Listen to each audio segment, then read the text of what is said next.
Okay, so Ghana's government is officially about to put us all in trouble. Let me explain. I don't want peace. I want problems, always.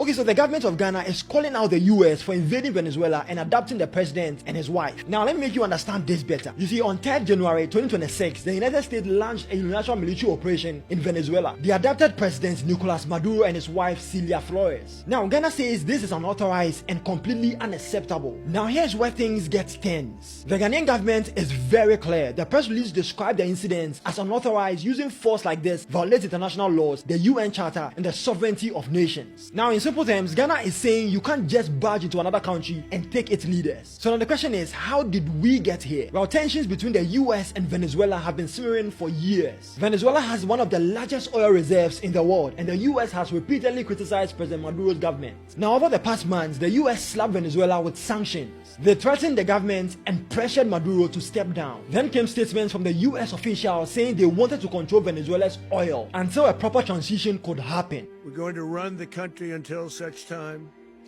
as we can do a safe, proper, and judicious transition. As everyone knows, the oil business in Venezuela has been a bust, a total bust, for a long period of time. They were pumping almost nothing by comparison to what they could have been pumping and what could have taken place.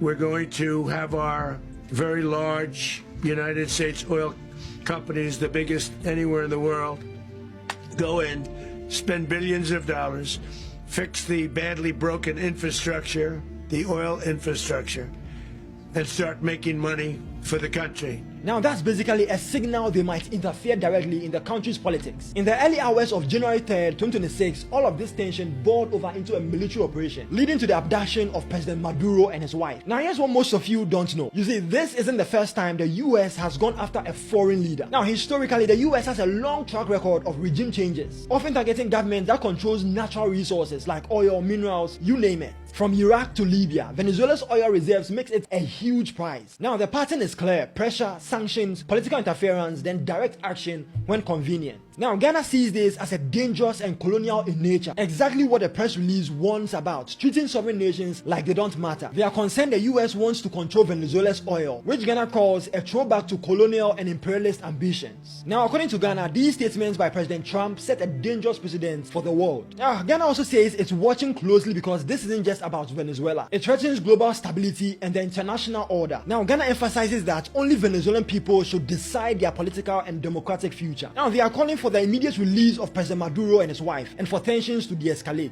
So now my question is, do you agree with this, or are we about to piss the wrong people off? Let us know your thoughts in the comment section. Don't forget to like, comment, and repost this video for more content like this.